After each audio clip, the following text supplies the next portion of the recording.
Hello, ഞാൻ architect Bhavith.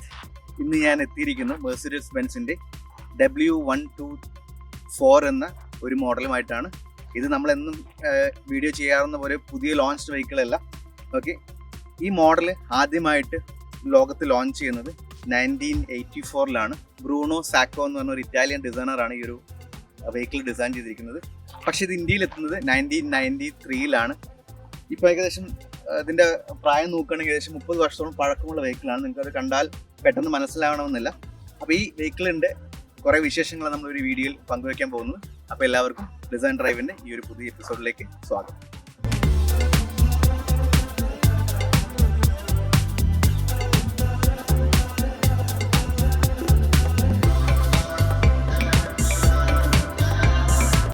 ഞാനിപ്പോൾ ഈ വെഹിക്കിൾ ഷൂട്ട് ചെയ്യാനായിട്ട് മഞ്ചേരിയാണ് വന്നിരിക്കുന്നത്. ഇതെൻ്റെ ഒരു ഫ്രണ്ടിൻ്റെ വെഹിക്കിളാണ്.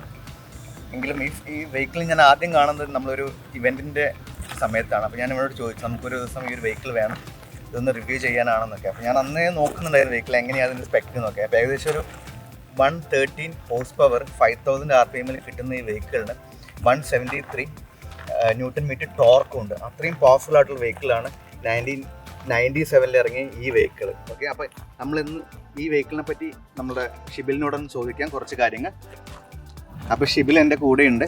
ഷിബിലിയോട് ഒരു മഞ്ചേരിയിൽ ആർക്കിടെക്ചർ ഫേം നടത്തുകയാണ്. അപ്പോൾ അവൻ്റെ ഫേമിൽ വന്നിട്ട് വണ്ടി എടുത്ത് ഞങ്ങളിങ്ങനെ ഈ ഒരു സമയത്ത് 10 മണി ഈ വെയിലത്ത് വന്നിങ്ങനെ നിൽക്കുകയാണ് ഈ വെഹിക്കിൾ റിവ്യൂ ചെയ്യാൻ വേണ്ടി മാത്രം. അപ്പോൾ ഷിബിലിനോട് തന്നെ ഇതിൻ്റെ കുറച്ച് വിശേഷങ്ങൾ നമുക്ക് ചോദിക്കാം. ഷിബിലെ, അപ്പം ഈ വെഹിക്കിളിനെ നീ എങ്ങനെയാണ് നിൻ്റേതാക്കിയത്? ഇത് അറൗണ്ട് ഒരു 1 year 4 month ആയിട്ടുള്ള എൻ്റെ കയ്യിലെത്തി. ഇത് ഞാൻ ജയ്പൂരിൽ നിന്നാണ് ഇത് പ്രൊക്യൂർ ചെയ്തത്. അതിന് മുന്നേ എന്തുകൊണ്ട് W124? Why not any other? W124 എന്നുള്ളത് ആക്ച്വലി ഞാൻ ഒരു 10th ടൈമിൽ തന്നെ നമ്മൾ നോട്ടീസ് ചെയ്തിട്ടുള്ളൊരു വെഹിക്കിളാണ്. സ്കൂളിൽ പഠിക്കുമ്പോൾ ചില ഇവൻറ്റ്സിനൊക്കെ അന്നത്തെ ആളുകൾ ഇത് കൊണ്ടുവരാറുണ്ട്. അതിന് ഡെയിലി ഡ്രൈവ് ചെയ്തിരുന്ന വണ്ടി. അപ്പം അന്ന് മുതലേ നമ്മളെ മനസ്സിലുള്ളൊരു സിഗ്നേച്ചർ മോഡലാണ് W124. ഇത് ഓൺ ചെയ്യാൻ ഇപ്പോഴാണ് പറ്റിയിട്ടുള്ളത്. ഇത് ഇനീഷ്യലി രാജസ്ഥാൻ രജിസ്ട്രേഷനിലായിരുന്നു. ഇപ്പോൾ ഒരു 1 month മുന്നെയാണ് ഞാൻ കാൽക്കണിലേക്ക് കൺവേർട്ട് ചെയ്തത്. എങ്ങനെയുണ്ട് വണ്ടി ഓടിച്ചിട്ട്? എന്താ തോന്നുന്നത്? വണ്ടി സിറ്റി ഡ്രൈവിന് അത്ര കംഫർട്ടബിൾ ആണെന്ന് ഞാൻ പറയില്ല.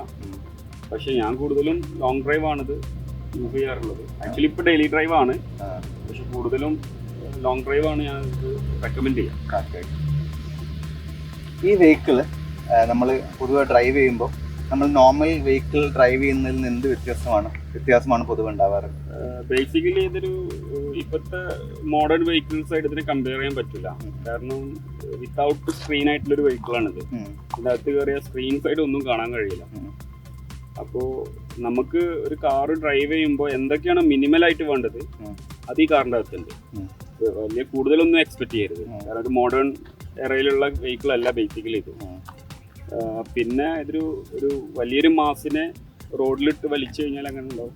ആ ഒരു സ്റ്റെബിലിറ്റിയും കൺട്രോളും ഈ വെഹിക്കിളിനുണ്ട്. കാരണം അത്രയും പവർ ഉണ്ടല്ലോ വെഹിക്കിൾ, പറഞ്ഞ സ്പെക്ക് അതിനുണ്ട്. അപ്പോൾ അതുകൊണ്ടായിരിക്കും. ഇതൊരു ഡീസൽ എഞ്ചിൻ ആണല്ലേ? 250D. 250 ഇപ്പൊ ഇറങ്ങുന്ന ഈ ക്ലാസിന്റെ ഏറ്റവും സ്റ്റാർട്ടിംഗ് മോഡലായിട്ട് വേണം ഇതിനെ പറയാം. ഓക്കെ. ഇതിന്റെ പ്രൈസിങ്ങിനെ പറ്റി നിങ്ങൾ എന്താ പൊതുവെ പറയാം? ഇപ്പം ഈ മാർക്കറ്റിലുള്ള ഇതിന്റെ പ്രൈസിങ് ഇപ്പോൾ ഉള്ള കറണ്ട് പ്രൈസാണ്. കറണ്ട് പ്രൈസ് എനിക്ക് പലരും നമ്മളെന്തെങ്കിലും ഇവന്റ്സിന് പോകുമ്പോഴോ അല്ലെങ്കിൽ എവിടെയെങ്കിലും നിർത്തിയിടുമ്പോഴൊക്കെ ചോദിക്കാറുണ്ട്. അത് ആ പറയുന്ന പ്രൈസ് തന്നെ ഒരുപാട് വേരിയേഷൻസ് ഉണ്ട്. ഇതിനൊരു കറക്റ്റ് ആക്ച്വൽ പ്രൈസ് പറയാൻ കഴിയില്ല. കാരണം ഇത് നല്ല സ്പെക്കിലുള്ള വെഹിക്കിൾസ് വലിയ റയർ ആയിട്ടേ കിട്ടുള്ളൂ. അങ്ങനെയുള്ള വെഹിക്കിൾസിന് നമ്മൾ പറയണത് മോഹവിലയാണ്. ഇതൊരു 1997 മോഡലാണ്. 1984 ആദ്യമായിട്ട് ഇത് ലോഞ്ച് ചെയ്തത്. അന്ന് മുതൽ 1984 ലോഞ്ച് ചെയ്ത മുതൽ 97 ലോഞ്ച് ചെയ്തവരുള്ള വ്യത്യാസം എന്താ നമുക്കറിയാം? ഇതിൽ ബേസിക്കലി മേജർ ആയിട്ടുള്ള ഡിഫറൻസുകളില്ല. ഒന്ന് ഈ ലോഗോ ഫ്രണ്ട് ഗ്രില്ലിലേക്ക് മാറുന്നുണ്ട്. പിന്നെ ലൈറ്റിന്റെ പ്രോട്ടോടൈപ്പ് ഇങ്ങനെ തന്നെയാണ്, പക്ഷെ ഇതിന്റെ ചെറിയ ഷേപ്സിൽ മാറ്റമുണ്ട്. പിന്നെ ഇന്റീരിയറിൽ കാര്യമായിട്ടുള്ള മാറ്റങ്ങളുണ്ട്. പിന്നെ ഇത് W124ന്റെ ലാസ്റ്റ് മോഡലാണിത്. കുറച്ചുകൂടെ ഇതൊന്നുകൂടി അഡ്വാൻസ്ഡ് ആവുക ചെയ്തത് ലാസ്റ്റിൽ എത്തിയപ്പോൾ.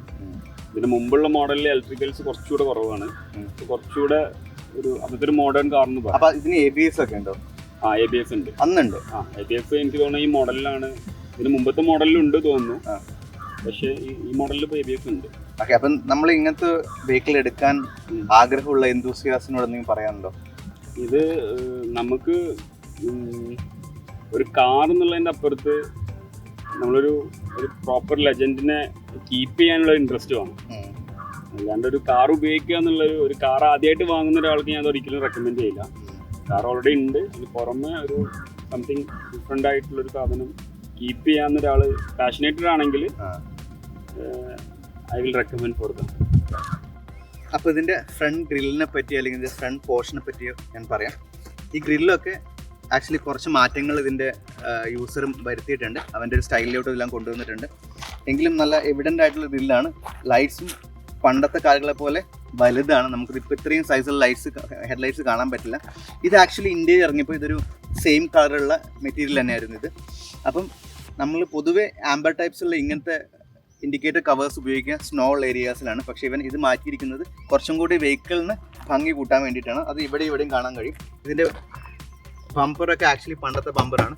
ഇതാണ് ശരിക്ക് ബമ്പർ നമ്മൾ പറഞ്ഞ് ഇൻട്രൊഡ്യൂസ് ചെയ്ത് തുടങ്ങിയത്. പക്ഷേ പതിയെ ഗ്രില്ലും ബമ്പറും ഒന്നായിട്ടാണ് ഇപ്പോഴത്തെ കാറുകളിലൊക്കെ ഇറങ്ങി വരുന്നത്. ഞാൻ ഈ വീഡിയോ റിവ്യൂ ചെയ്യാൻ തുടങ്ങിയപ്പോൾ കുറച്ച് യൂട്യൂബ് വീഡിയോസൊക്കെ നോക്കിയിട്ടുണ്ട്. അപ്പോൾ ഞാൻ അവരുടെ സ്റ്റോക്ക് വെഹിക്കിൾ, അത് യൂറോപ്യൻസൊക്കെ മെയിൻറ്റെയിൻ ചെയ്യുന്ന സ്റ്റോക്ക് വെഹിക്കിൾ, ഇവിടെ ഒരു വൈപ്പറും കൂടെ കണ്ടിട്ടുണ്ട്. നിങ്ങൾക്ക് അതൊന്ന് ഗൂഗിൾ ചെയ്ത് കാണാൻ പറ്റും. ആ വൈപ്പറും ഈ ഒരു ആംബർ ടൈപ്പ് ഇൻഡിക്കേറ്റർ കവറും വരുന്നത് ആക്ച്വലി സ്നോ ഉള്ള അല്ലെങ്കിൽ മഞ്ഞുള്ള ഏരിയാസിലാണ്.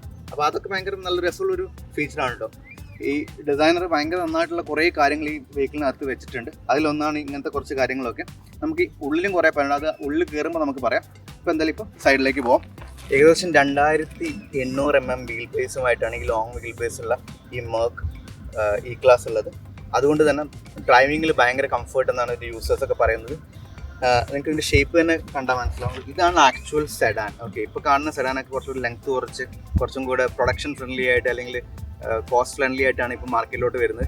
ഇത് ഇറങ്ങുന്ന സമയത്ത് 1993 ഇന്ത്യയിൽ ഇതിൻ്റെ വില ഏകദേശം 20 ലക്ഷമാണ്. അതായത് ഇതിൻ്റെ അഡ്ജസ്റ്റൻറ്റ് സെല്ലിംഗ് ആയിട്ടുള്ള ഇന്ത്യയിലുള്ള ഒരു മാരുതി 1000 കാർ ഏകദേശം ഒരു 4-1 വില മാത്രമേ ഇന്ത്യൻ മാർക്കറ്റിൽ ഉണ്ടായിരുന്നുള്ളൂ. അപ്പോൾ ഇത് വന്നപ്പോൾ ഭയങ്കര സ്ട്രൈക്കിംഗ് ആയിരുന്നു. ഓക്കെ, ആ സമയത്ത് ഏകദേശം 10,000-ഓളം മെർസിഡസ് ബെൻസ് ഇന്ത്യയിൽ ഉണ്ടായിരുന്നെങ്കിലും ആദ്യമായിട്ട് മെർസിഡസ് ബെൻസ് സെല് ചെയ്ത മെർക്ക് കാറുകളിലൊന്ന് ഇതാണ്, അല്ലെങ്കിൽ മെർക്ക് കാർ ഈ W124 ആണ്. ഇത് ഇന്ത്യയിൽ ആദ്യമായിട്ട് ലോഞ്ച് ചെയ്യുമ്പോൾ സ്റ്റീൽ വീൽസാണ് ഉണ്ടായിരുന്നത്, അതിന് ഒരു കപ്പാണ് ഉണ്ടായിരുന്നത്. പക്ഷേ ഇത് 1997 മോഡലായതുകൊണ്ട് തന്നെ ഇതിന് ഈ ടൈപ്പിലുള്ള അലോയ് വീൽസ് നമുക്ക് കാണാൻ കഴിയും. അതായത് 1993 ഞാൻ പറയുന്നത്. അപ്പോൾ അത്രയും മുന്നേ ഈ ഒരു ടൈപ്പ് ഓഫ് വീൽസ് ഒക്കെ കൊണ്ടുവരുന്നത് തന്നെ വലിയൊരു കാര്യമായിരുന്നു. അപ്പോൾ ഇതിൻ്റെ ഈ കളർ ഡിഫറൻസ് ഒക്കെ നമുക്ക് കാണാൻ കഴിയും. ഒരു ഡിസൈനെ സംബന്ധിച്ചിടത്തോളം ഇതിൻ്റെ പ്രൊഫൈൽ മാത്രമല്ല കളർ സെലക്ഷൻ ഭയങ്കര ഇമ്പോർട്ടൻ്റ് ആണ്. പിന്നെ എനിക്ക് പറയാനുള്ളത് ഈ മിറേഴ്സാണ്. ഇത് ആക്ച്വലി ഉള്ളിൽ നിന്ന് നമുക്ക് കൺട്രോൾ ചെയ്യാൻ പറ്റും. 1993 കാര്യമാണ്. ഓക്കെ, 1984 ഇത് ആദ്യമായിട്ട് ഡിസൈൻ ചെയ്ത് ലോഞ്ച് ചെയ്യുന്നത്. അപ്പം അന്ന് വരെ ഈ ഒരു ടൈപ്പ് ഓഫ് സാധനങ്ങൾ ഡിസൈനറുടെ മനസ്സിലൂടെ പോയിട്ടുണ്ട്. പിന്നെ ഡിസൈനർ ഇന്നത്തെ കാറുകളെ പോലെ 2 മിറർ ഒന്നായിട്ടല്ല ഡിസൈൻ ചെയ്ത് വെച്ചിരിക്കുന്നത്. ഇതിൻ്റെ സൈസ് ചെറുതാണ് compare to the right mirror. പിന്നെ ഇതിന് ആക്ച്വലി കുറച്ചും കൂടെ വൈഡർ വ്യൂ, അതിന് കുറച്ചും കൂടെ ഷോർട്ടർ വ്യൂ ആണ്. അപ്പം ഡ്രൈവ് ചെയ്യുമ്പോൾ ഉള്ള ആ ഒരു എക്സ്പീരിയൻസ് മെയിൻറ്റെയിൻ ചെയ്യാൻ പോലും ഡിസൈനർ ശ്രദ്ധിച്ചിട്ടുണ്ട്. അതായത് യൂട്ടിലിറ്റി വൈസ്. നമുക്ക് ഇതിൻ്റെ ബാക്കിലോട്ടൊന്ന് പോയി നോക്കാം. ഇതാണ് ഈ വെഹിക്കിളിൻ്റെ ബാക്ക് എന്ന് പറയുന്നത്.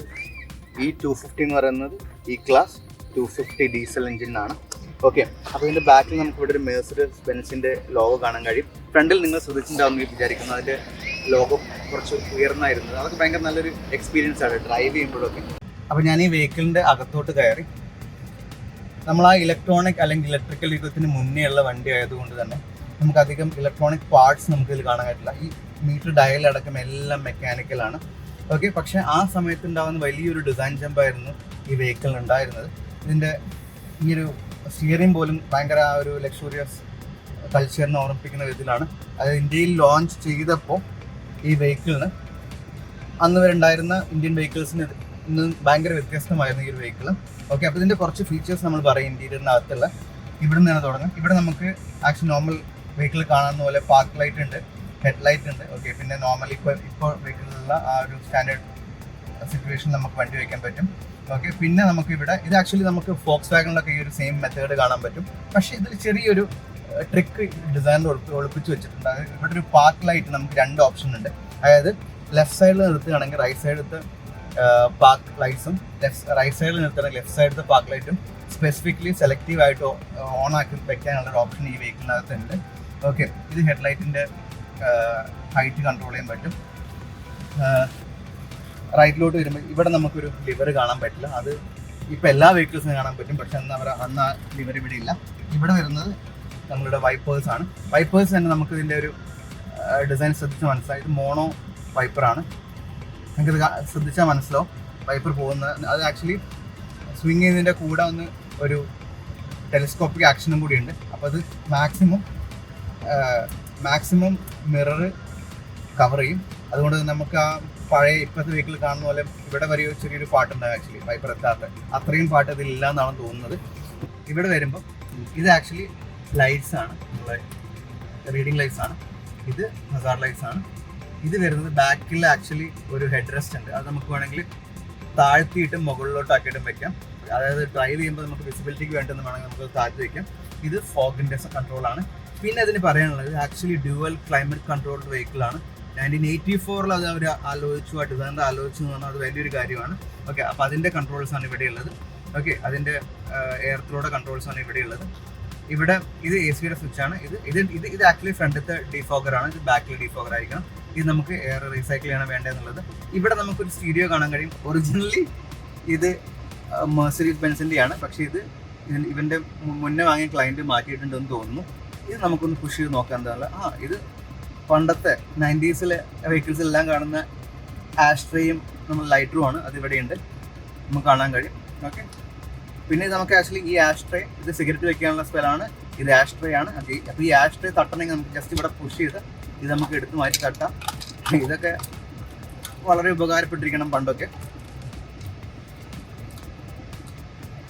ഇതിൻ്റെ ഗിയർ ലെവറാണ്. ഇത് 250D ആയതുകൊണ്ട് തന്നെ കുറച്ച് സ്പെസിഫിക്കേഷൻ സ്പെഷ്യലായിട്ട് ഇതിനുണ്ട്. ഇതിൻ്റെ ആക്ച്വലി റിവേഴ്സ് ഗിയർ നമുക്ക് പൊന്തിച്ചിട്ട് ഇങ്ങോട്ട് ഇടണം, അപ്പോഴേ ഇത് റിവേഴ്സിലോട്ട് പോവുള്ളൂ.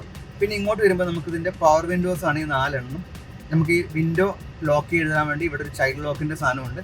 ഇത് വരുന്നത് ഈ ഒരു ലിവർ വരുന്നത് ആക്ച്വലി നമ്മളുടെ മിറേഴ്സ് കൺട്രോൾ ചെയ്യാനാണ്. ഞാൻ പറഞ്ഞിട്ടുണ്ടായിരുന്നു മിറേഴ്സ് രണ്ട് സൈസിലാണെന്നുള്ളത്. ഓക്കെ, അത് എനിക്ക് ഇവിടെ ഇരിക്കുമ്പോൾ ഭയങ്കര വിസിബിളി കാണാൻ പറ്റും. റൈറ്റ് സൈഡിൽ ഭയങ്കര ക്ലോസും ലെഫ്റ്റ് സൈഡിൽ കുറച്ച് വൈഡ് ആംഗിളും ആണ്. ഓക്കെ, അപ്പോൾ നമുക്ക് ജഡ്ജ് ഡ്രൈവ് ചെയ്യാനുള്ള സുഖത്തിന് വേണ്ടിയായിരിക്കണം അത്. പിന്നെ ഇവിടെ വരുന്നത് കുറച്ച് ഒരു ചെറിയൊരു ട്രെയിൻ നമുക്കിവിടെ തുറക്കാം. ഇവിടെ ആക്ച്വലി ഇവിടെ പൂട്ടി വയ്ക്കാനുള്ള ഒരു ഓപ്ഷനും കൂടിയുണ്ട്. ഇപ്പോഴത്തെ വെഹിക്കിളിലൊന്നും ഇങ്ങനത്തെ ഒരു ഓപ്ഷൻ കാണില്ല, താക്കോൽ വെച്ച് പൂട്ടുന്ന പരിപാടി. ഓക്കെ, അപ്പം ഈ വെഹിക്കിളിനകത്തുള്ള മിക്കവാറും എല്ലാ പാർട്ടും ഓക്കെ സ്റ്റോക്ക് കണ്ടീഷനിലാണ്. അത് അവന് അങ്ങനെ മെയിൻറ്റെയിൻ ചെയ്യുന്നതാണ്. ഓക്കെ, അപ്പം ഇവൻ ഓരോ സമയത്തിനനുസരിച്ച് അപ്ഡേറ്റ് ചെയ്തുകൊണ്ടിരിക്കുക. ഒരു വർഷമായിട്ടുള്ള വണ്ടി കയ്യിൽ കിട്ടിയിട്ട് അപ്പം ബൈ ദ ടൈം ഇവനിങ്ങനെ അപ്ഡേറ്റ് ചെയ്തുകൊണ്ടിരിക്കുകയാണ്. നമുക്ക് വേണമെങ്കിൽ ഒരു 5 വർഷം കഴിഞ്ഞിട്ട് നമുക്ക് ഈ ഒരു വെഹിക്കിൾ റീവിസിറ്റ് ചെയ്ത് നോക്കാം. അപ്പോൾ എന്തൊക്കെയാണ് ഷിവിൽ ബക്കർ ഇതിനകത്ത് മാറ്റങ്ങൾ വരുത്തിയിരുന്നത് അപ്പം നമുക്കൊന്ന് നോക്കാം. ഇനി നമുക്ക് എൻ്റെ ബാക്ക് സീറ്റിൽ ഒന്ന് പോയി നോക്കാം. അപ്പോൾ ഞാൻ ഇതിൻ്റെ ബാക്ക് സീറ്റിലോട്ടിരുന്നു. 30 വർഷങ്ങൾക്ക് മുന്നേ ഈ കംഫർട്ട് കൊണ്ടുവരാൻ പറ്റുമെങ്കിൽ ഇപ്പോൾ ഈ ബെൻസ് കൊണ്ടുവന്നിരിക്കുന്ന ഈ അപ്ഡേഷനിൽ നമുക്ക് വലിയ അത്ഭുതമൊന്നും വേണ്ട. കാര്യം അത്രയും നല്ല കംഫർട്ടബിളായിട്ട് യാത്ര ചെയ്യാൻ പറ്റിയ സീറ്റാണത്. ഷിബിൽ പറഞ്ഞത് ഇതിൻ്റെ ബാക്കിലിരുന്ന് എല്ലാവരും ഉറങ്ങിപ്പോയിട്ടുണ്ട് എന്നിട്ടാണ് ലോങ് ഡ്രൈവിലൊക്കെ. അതെന്തായാലും നമുക്ക് ആ വെഹിക്കിൾ കാണാൻ പറ്റും. ഭയങ്കര നമ്മൾ പറയാം ആന്ത്രോമെട്രിക്കലി പെർഫെക്റ്റ് ആണ് ഡിസൈൻ കേട്ടോ. ഇതിൻ്റെ സീറ്റ് ഹൈറ്റ് ആണെങ്കിലും നമുക്ക് ആക്ച്വലി മുന്നോട്ട് കാണാം. പലപ്പോഴും പല വെഹിക്കിളിൻ്റെയും സീറ്റ് ബാക്കിലിരുന്ന് നമുക്ക് മുന്നോട്ട് അത്ര ക്ലിയർ ആയിട്ട് കാണാൻ പറ്റില്ല, നമുക്ക് ബ്ലോക്ക് ചെയ്താൽ ഫീൽ ചെയ്യും. പക്ഷേ ഈ വെഹിക്കിൾ ഇരിക്കുമ്പോൾ എല്ലാം പെർഫെക്റ്റ് ഹൈറ്റ് ആണ് കേട്ടോ. ഇതിൻ്റെ സ്വിച്ച് കൺട്രോൾസ് ഒക്കെ ഇവിടെയുണ്ട്, വിൻഡോയുടെ ഇപ്പം മിക്കവാറും ഇവിടെ കാണാം. അത് നമുക്ക് അത്ര ഈസി ആയിട്ട് ആക്സസ് ചെയ്യാൻ പറ്റില്ല. പക്ഷേ ഇതൊക്കെ ഭയങ്കര പെർഫെക്റ്റ്ലി ഡിസൈനർ ഇത് പിക്കപ്പ് ചെയ്തിരിക്കുന്നു. ഈ ഹാൻഡിലാണെങ്കിലും ഓക്കെ ഇതൊക്കെ ഭയങ്കര പെർഫെക്റ്റ്ലി അവർ ചെയ്തിരിക്കുന്നു. ഇവിടെ ആക്ച്വലി ചെറിയൊരു സാധനം ഉണ്ട് കേട്ടോ, ഒരു ട്രേ പോലെ. ഇതൊക്കെ നല്ലൊരു സാധനമാണ്, കാരണം നമുക്ക് പല സാധനങ്ങളും അതിലേക്ക് വെക്കാം. പക്ഷേ ഇപ്പോൾ വെഹിക്കിൾ കാണുന്ന പോലെ ഒരു ചെറിയൊരു ട്രേ ഇവിടെ വലിയ ട്രേ ഉണ്ടാവാറുണ്ട്, അതിന് പകരമാണ് അവരിത് കൊടുത്തിരിക്കുന്നത്. പക്ഷേ ഇതിൻ്റെ ബാക്കി എല്ലാ കാര്യങ്ങളും ഭയങ്കര പെർഫെക്റ്റ്ലി ഡിസൈൻഡ് ആണ്. എനിക്ക് ആ ഫീൽ ഇവിടെയുണ്ട്. ഇവിടെ നിങ്ങൾക്ക് കാണാൻ പറ്റും ഒരു റീഡിംഗ് ലാമ്പ് ഉണ്ട്. ഓക്കെ, ഇവിടെ അമർത്തി നമുക്ക് റീഡിംഗ് ലാമ്പ് ഓപ്പൺ ചെയ്യാം. ഇവിടെ ആക്ച്വലി ഈ കൺട്രോളിൽ ഇതിൻ്റെ കൺട്രോൾ ഫ്രണ്ടിൽ നിന്നാണ്, ബാക്കിലുള്ള വലിയ കൺട്രോൾ അത് ഞാനത്തെ കാണിച്ച റീഡിംഗ് ലാമ്പിൻ്റെ കൺട്രോളാണ്.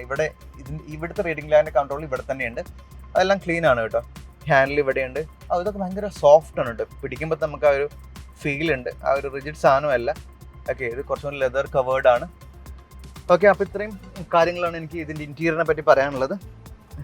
എന്തായാലും നമുക്ക് ഇപ്പോഴത്തെ നമ്മളിപ്പം റിവ്യൂവിൽ പറയാറുന്ന പോലെ തന്നെ ചാർജേഴ്സ് ഒന്നും പണ്ടില്ല, അപ്പോൾ അത് എക്സ്പെക്ട് ചെയ്യാൻ പറ്റില്ല. ഈ ഹാൻഡിലൊക്കെ ഇവിടെയുണ്ട്. അപ്പോൾ എന്തായാലും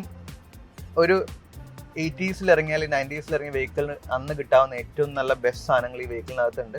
അപ്പോൾ മിക്കവാറും നമ്മൾ കാർ എന്തൂസിയാസ്റ്റ് വെഹിക്കിൾ വാങ്ങുന്നത് അവർ ആ പഴമയെ അല്ലെങ്കിൽ ഓവർ എഞ്ചിനീയർഡ് വെഹിക്കിളിനെ ഇഷ്ടപ്പെടുന്നത് കൊണ്ടാണ്. ഓവർ എഞ്ചിനീയർഡ് വെഹിക്കിൾ എന്ന് വെച്ചാൽ പണ്ടത്തെ ആൾക്കാരൊക്കെ എന്ത് സാധനം വാങ്ങുമ്പോഴും അത് ലാസ്റ്റ് ചെയ്യാൻ നോക്കുമായിരുന്നു. ഇപ്പം അങ്ങനത്തെ ഒരു കോൺസെപ്റ്റേ ഇല്ല. ഇപ്പം ഒരു 4 വർഷം ഉപയോഗിക്കുക കളയാന്നുള്ളതാണ്. ഇപ്പോൾ ചെറിയ ഫോണാണെങ്കിലും വലിയ കാറാണെങ്കിലും. പക്ഷെ പണ്ട് അതല്ല. ഓവർ എഞ്ചിനീയർഡ് വെഹിക്കിൾ എന്ന് വെച്ചാൽ ഈ ഒരു മെഷീൻ ഒരു മിനിമം ഒരു 30-40 വർഷം റൺ ചെയ്യുന്ന ഈ കമ്പനീസ് ഉറപ്പ് വരുത്തുമായിരുന്നു. അത് പണ്ട് BMW ചെയ്തിരുന്നു. പക്ഷേ ഈ വെഹിക്കിൾ ഇപ്പോൾ നമുക്ക് ഉപയോഗിക്കാൻ പറ്റുന്ന കണ്ടീഷൻ ഇരിക്കുന്നത് അന്നത്തെ മെർസിഡീസ് ബെൻസിൻ്റെ ഈ ഓവർ എഞ്ചിനീയർഡ് കോൺസെപ്റ്റ് കൊണ്ടാണ്. അപ്പോൾ ഞങ്ങൾ ആ ഷൂട്ട് ചെയ്ത സ്ഥലത്ത് നിന്ന് പതിയെ വണ്ടി എടുത്തു. നമുക്കിനി ചെറിയൊരു ഡ്രൈവ് പോയി നോക്കാം.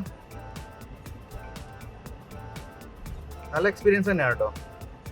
എനിക്ക് കുറച്ച് ബുദ്ധിമുട്ടുണ്ട്, വലിയ എക്സ്പീരിയൻസ് ഇല്ലാത്തതുകൊണ്ട് തന്നെ. നടന്നോ അല്ലേ? ഇപ്പം ഞാൻ റോഡ് മുന്നോട്ട് കയറിയിട്ടുണ്ട്.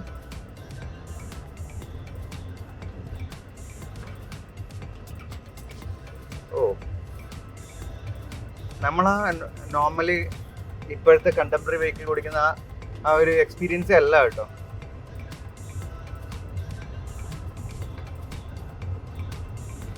ആ വീൽ ബേസ് കൂടുതലുണ്ട്. ആ ടേണിൽ നമുക്കൊരു എക്സ്പെക്ട് ചെയ്യാത്തൊരു എക്സ്റ്റെൻറ്റ് അല്ലേ. നമ്മൾ ആ ടേൺ ചെയ്യുമ്പോൾ തന്നെ കാറ് പെട്ടെന്ന് ടേൺ ചെയ്യുന്നൊരു ഫീല് പൊതുവെ ഉണ്ടാവാറുണ്ട്. പക്ഷെ ഇത് നമുക്കൊരു എന്താ പറയുക, വീൽ ബേസ് കൂടുതലുകൊണ്ട് തന്നെ ആയിരിക്കണം ആ ഒരു എക്സ്പീരിയൻസ് നല്ലതാണ് കേട്ടോ. ചിലപ്പോൾ അതിൻ്റെ എഞ്ചിനീയറിങ്ങിൻ്റെ ഭാഗമായിട്ട് അവർ ചെയ്തതായിരിക്കണം.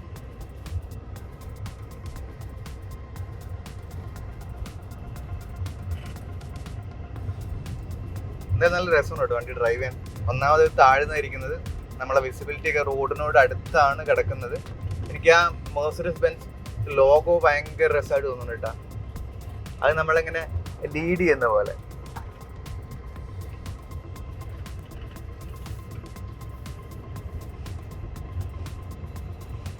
എന്തായാലും എല്ലാവർക്കും ചിലപ്പോൾ ഇങ്ങനത്തെ ഒരു വെഹിക്കിൾ ഓൺ ചെയ്യണം പറ്റണം എന്നില്ല. പക്ഷെ നിങ്ങൾ ഇങ്ങനത്തെ വെഹിക്കിൾ ഒന്ന് ഡ്രൈവ് ചെയ്യാൻ നോക്കിക്കഴിഞ്ഞാൽ നല്ലതായിരിക്കും എന്ന് എനിക്ക് തോന്നുന്നു.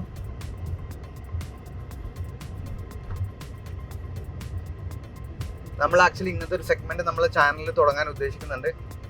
നമ്മൾ കുറച്ചൊരു ആൻറ്റിക് സ്റ്റൈലിലോട്ട് വരുന്ന കാറുകളോ അല്ലെങ്കിൽ കുറച്ച് ലെജൻഡറി കാറുകളൊക്കെ നമ്മൾ റിവ്യൂ ചെയ്തൊരു പ്ലേലിസ്റ്റ് ആക്കി ഇടാനുള്ള പ്ലാൻ ഉണ്ട്. അപ്പോൾ അതിൽ തുടക്കമാണ് ഷിബിൽ ബക്കറിൻ്റെ ഈ ഒരു W124. നിങ്ങൾ ഈ വണ്ടിയുടെ നമ്പർ ശ്രദ്ധിച്ചോ, KL10 BL0124 എന്നാണ്. അതായത് ഈ വണ്ടി W124 എന്ന് പറഞ്ഞ വെഹിക്കിളാണ്. ഈ നമ്പറും അങ്ങനെ തന്നെ എടുത്തിരിക്കുന്നത്. എന്തായാലും ഷിബിലിനോട് ഞാൻ പറയായിരുന്നു, ഈ വെഹിക്കിൾ ഇപ്പോൾ ഇവർ അപ്ഡേറ്റ് ചെയ്തുകൊണ്ടിരിക്കുകയാണ്. അപ്പോൾ ഏകദേശം 5 വർഷം കഴിയുമ്പോൾ ഈ വെഹിക്കിൾ ഇതേപോലെ കാണാൻ പറ്റുമോ എന്നുള്ളത്. എന്തുവായിരുന്നു ഷിബിൽ? ഇത് കീപ്പ് ചെയ്യണം എന്നുള്ള പ്ലാനിലാണ് ഉള്ളത്. 5 വർഷം കഴിഞ്ഞാലും ഇനി എത്ര കഴിഞ്ഞാലും നമ്മുടെ കയ്യിൽ തന്നെ ഉണ്ടാവണം എന്നാണ് ആഗ്രഹിക്കുന്നത്. അതെ അതെ. അപ്പോൾ എന്തായാലും ഞാനൊന്ന് പ്ലാൻ ചെയ്യുന്നുണ്ട്, നോട്ട് ചെയ്തിരിക്കുന്നത്. ഇന്നിപ്പം April 5th ആണ്. അപ്പം 2025 April 5th ഞാൻ മിക്കവാറും ഈ വെഹിക്കിൾ 2030 April 5th നമുക്ക് മീറ്റ് ചെയ്യാൻ പറ്റുമെന്ന് വിചാരിക്കുന്നു. എല്ലാ കാര്യങ്ങൾക്കും സെറ്റായി വന്നു കഴിഞ്ഞാൽ. ഓക്കെ, അപ്പോൾ നമുക്ക് ഇത്രയും നേരം ഈ വെഹിക്കിൾ തന്നതിന് നന്ദി. പിന്നെ ഇത്രയും നേരം ഈ വീഡിയോ കണ്ട നിങ്ങൾക്കും താങ്ക് യു. ചാനൽ നിങ്ങൾ സബ്സ്ക്രൈബ് ചെയ്യുക, ഈ വീഡിയോ കാണുക, ഷെയർ ചെയ്യുക, പിന്നെ കമൻസും എൻ്റെ കമൻറ്റ് ബോക്സിൽ ടൈപ്പ് ചെയ്യുക. അപ്പോൾ thank you so much for watching us. ഇത് ആക്ച്വലി കാർ എന്തൂസിയാസ്റ്റുകൾക്കുള്ളൊരു വീഡിയോ ആണ്. എനിക്ക് കുറേ പേര് ഇതുപോലത്തെ വെഹിക്കിൾസ് ഓൺ ചെയ്യണമെന്ന് ആഗ്രഹിക്കുന്ന ആളുകളുണ്ടാവും.